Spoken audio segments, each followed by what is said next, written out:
কাল্লার পূর্বস্থলীর উত্তরের বিধায়ক তপন চট্টোপাধ্যায় টিকিট না পাওয়ায় ক্ষুব্ধ।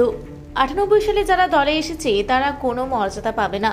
যারা সিপিএম বিজেপি থেকে এসেছে তাদের দাম বেশি। প্রার্থী না করাই আমি বেঁচে গেছি, পরিবার নিয়ে থাকবো, প্রয়োজনের দল থেকে অবসর নেব।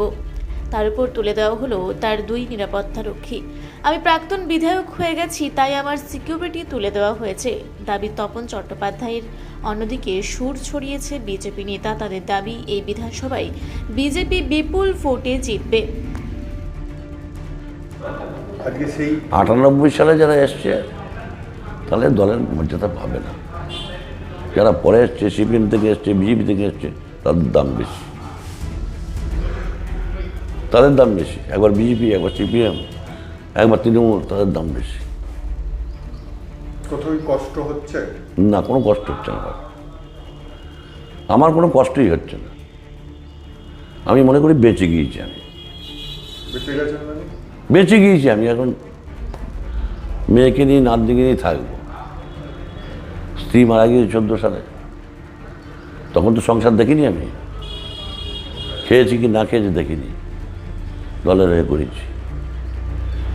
আবার কি দল থেকে অবসর নিতে চাইছেন নাকি? প্রয়োজনে নেব। তপনবাবু দুবারের বিধায়ক, এবার দেখা গেল আপনার নাম নেই, কি বলবেন?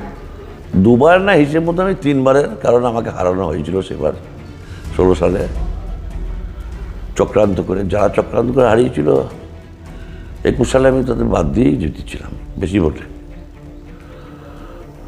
এখন দল যা ভালো বুঝে তাই করেছে।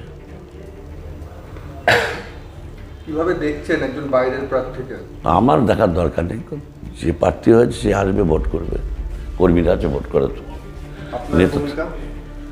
আমার ভূমিকা কি? আমার এমনি শরীর খারাপ, বয়স হয়েছে, আমার 70 বছর বয়স। আবার কি, আমার চেয়ে যোগ্য প্রার্থী, বেশি করে জিতবে আশা করি। প্রাক্তন বিধায়কের কার্যালয় দেখবো। কেন? আপনি তো এখন বিধায়ক না, আমি প্রাক্তন হয়ে গিয়েছি তো, তাহলে আমার সিকিউরিটি তুলি না কেন? কবে সিকিউরিটি তুলেছে? আজকেই তুলেছে, সকালে একটা, 8 দিন আগে একটা তুলেছে। কি কারণে কিছু জানেন না? কিছুই জানি না। যদিও ওটা তৃণমূলের অভ্যন্তরীণ বিষয়, তৃণমূল জানতেন যে তপন যাদেরকে যদি টিকিট দেওয়া হয় এই বিধানসভা হারবে। এই বিধানসভায় যেই প্রার্থী হোক, এই বিধানসভা বিজেপি জিতবে।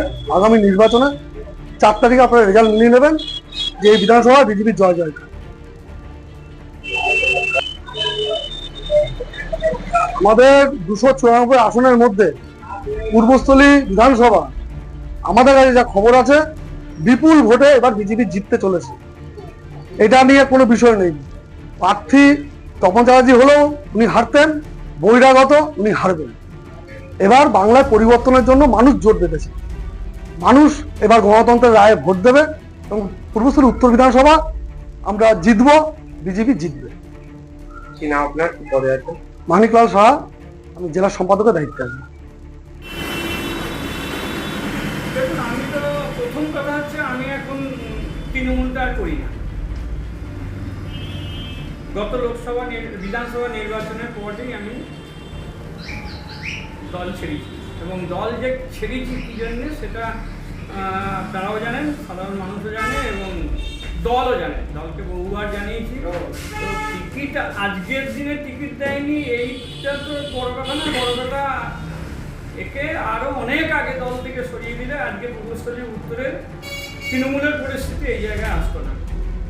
এখানে আজকে তৃণমূলের ভাঙনের মূল কারিগর হচ্ছেন বর্তমান যিনি এখনো বিধায়ক পদে আছেন, যাকে টিকিট দেয়নি তিনি।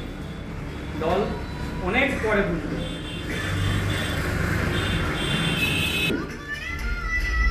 দল যদি 8 বছর সময় নেয় একটা জিনিস বুঝবে, আমাকেও তো 8 বছর সময় লাগবে আমাকে বুঝতে যে আগামী দিনে কি করব। আমি এই মুহূর্তে আম জনতা উন্নয়ন পার্টির একজন কর্মী এবং জেলা সভাপতি। আমি আম জনতা উন্নয়ন পার্টির কী করে শ্রীবৃদ্ধি হয় সেটাই চেষ্টা করব, এবং এই আম উন্নয়ন জনতা পার্টির শ্রীবৃদ্ধির এই ব্লকে, এই বিধানসভায় শ্রীবৃদ্ধি ঘটানোর মূল কারিগর হচ্ছেন বর্তমান বিধায়ক আপনার নাম? পঙ্কজ গাঙ্গুলি।